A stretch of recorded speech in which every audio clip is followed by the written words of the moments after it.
Yes, my dear friend, welcome back to the channel. A very great afternoon to you wherever you are around the globe. I'm excited to come your way. It is Tuesday, a day after our Monday night football. And right now, all our eyes are set on Sunday against Leicester. FA Cup, yes, FA Cup. We are in the FA Cup and we need to start immediately working towards the FA Cup. It is a must-win game for Chelsea.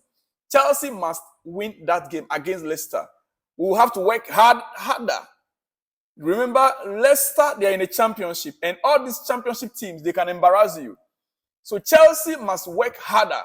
We need to fight harder. Right from the onset, Chelsea must take the bull by the horn and, if possibly, finish the game in first half.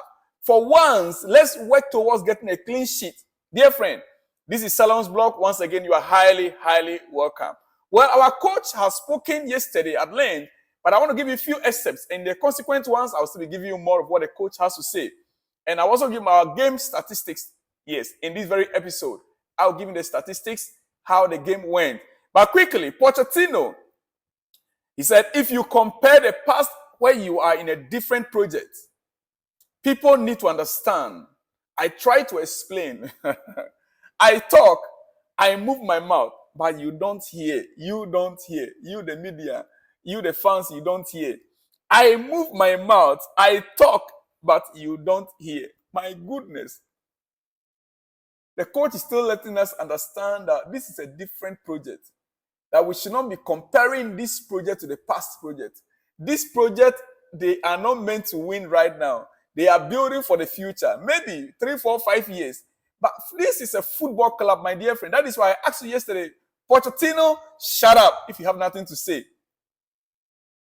Shut up if you have nothing to say. If you think it's a different project and we don't need to complain, or we should just sit down there, then you don't have to fight to win any game. Yeah. If it is a different project, if the work you have been given, the assignment you have been given to do is just to, manage the players, be nice to them, be jovial with them, control their ego and teach them what, then they don't try to win any game.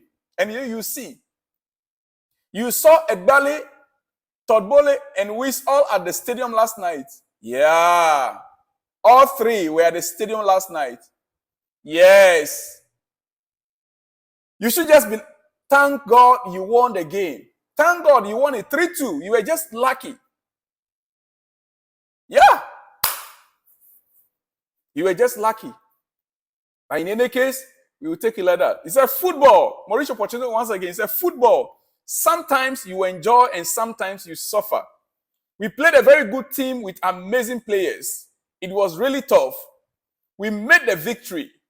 It was really tough. We made the victory, but we keep looking forward and moving forward.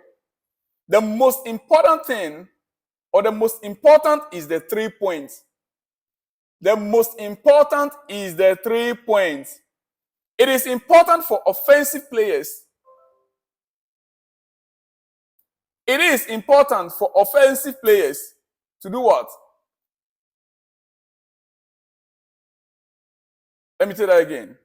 He said it is important for offensive players to feel the confidence, and we know we can win games, scoring goals, but a little disappointed the way we conceded with 2 mistakes that should never happen. But that is how we become more mature. We need to keep pushing, according to Sky Sport. Sky Sport. That was a statement made by Mauricio Pochettino after the final whistle. Well, last night's game, we all watched it, and the mistake that caused the second goal especially, honestly, was a very bad one. It was a very bad one. Yes, could be a big win that. Not a good performance, indeed, but we need the 3 points. Kopama, Malogusto, and Jackson were superb, and so I was glad for them. On Michael Mudryk's performance, this is what a coach has to say. He said, I think it was a very good goal. That is what we expect of a player who came from the bench. Have an impact. He now has to compete with different players in the same position he can play. It's whether he can become a starter is more a question for him than for me. By the way, he did well. He came on and he was supposed to play in that left wing where Raheem Sterling left. But we saw him more on the number 10 row, where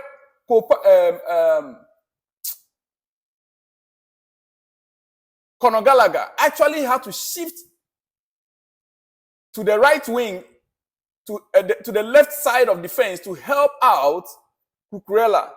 It was Conor Gallagher that moved to help Cucurella last night in that part of the defense. And so Mudryk now moved to the number 10 row. That was what resulted. That was why he was able to score that goal. That number 10 row really fits Mudryk. And I will expect him to continue to play in that row. I will expect Mudryk to continue to play in that number 10 row. Now, before I let you go, dear friend, listen to this.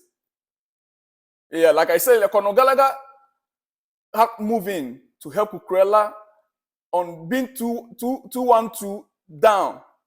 And his work rate shut down nearly every Newcastle's right and was key to our defensive structure. Conor Gallagher.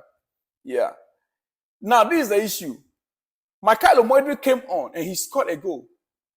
Let us not forget, I gave you this result before, this statistics before. Michael Mudryk under Pochettino, he scored a goal versus Fulham. He was benched the next game against Burnley. He scored against Arsenal, benched the next game against Spurs. He scored against Newcastle, benched the next game against Wolves. Scored against Crystal Palace, benched the next game against Luton. Scored against Leeds, benched next game against Brentford. Now he scored against Newcastle. I believe you already understand what will happen in the next match. This is how the coach has been treating him. He's not giving him continuous game. He will score a game, you bench him. He will score, you bench him. How do you expect a player to develop? How do you expect him to develop? This is part of the problem. You now identify, you know why he is performing best. That is the number 10 role. Give him that role to play. Let's see the best out of him. I am of the view that if Mudryk has started a game, wouldn't have struggled, would have scored more goals from the first half. Because when he came in, he changed the dynamic of the game. He changed the speed, the momentum of the game at that moment, that second half that he came in. He changed it completely. And that was how he got the goal scored. Otherwise, would have been down again last night. Dear friend, before I let you go, quickly, before I let you go, finally, Nicolas Jackson has registered more Premier League goals, 9, than Rasmus Højlund, who scored 7. Nicolas Jackson scored 9 Premier League goals this season, as his first season in Chelsea. Than Rasmus Højlund, who scored 7. Callum Wilson, 7. Kai Havertz, 7. Ivan Ferguson, 6. Mohamed Kudus, 6. Gabriel Jesus, 4. And more others. So Nicolas Jackson, as a new timer, a first timer in the Premier League, scored more goals than all these players that I mentioned here. Dear friend, I think this guy deserves more opportunity. He's doing a great job. We need to tap him at the back and encourage him.